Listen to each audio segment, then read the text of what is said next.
Alors est-ce que cette équipe d'Avion va continuer sur sa bonne lancée après une première victoire lors de la dernière journée, la 6e, et en face une équipe de Toulon qui doit se relancer après une lourde défaite face au double champion de France sur le terrain, mais en tout cas sur le papier ça va pas être simple. Attention aux imprécisions parce que Nito il revient rapidement et fort heureusement. Derrière il y a Sampiero Veni qui effectue un double arrêt intéressant, mais attention à ne pas laisser de ballon facile. Et récupération intéressante du côté d'Avion avec Salmanras qui va venir marquer le premier but. C'était tout simplement la première offensive de Gaulle. Elle fut efficace parce que Salmanras a récupéré le ballon, ce duel où il s'impose face à Raoul Villaverde. Alors est-ce qu'il va le frapper directement, Sofiane Bakir? Vous voyez juste à droite là-bas, il y a Aziz El Kadiri. Tout à gauche, de l'autre côté, encore une autre option possible. Que va choisir Sofiane Bakir?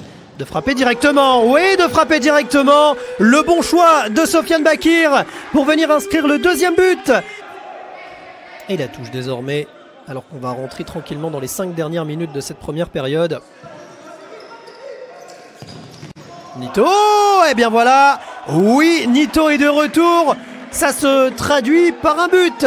Tout de suite, 5 contre 3. Hugo Ramada a mis le maillot de gardien. Poupa, Jérôme Pasquier avec Nito.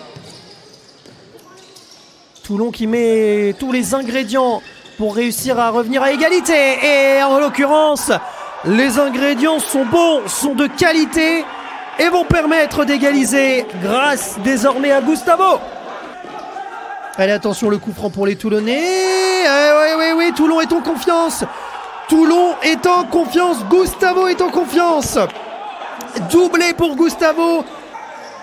Et ça semble être bien se profiler pour les joueurs de Toulon. Rezouskiles qui va évidemment laisser un petit peu traîner ce ballon pour relancer et pour valider cette victoire désormais du Toulon Métropole Futsal qui s'impose dans cette salle Roger Blaisel. Victoire des Toulonnais, 3-2.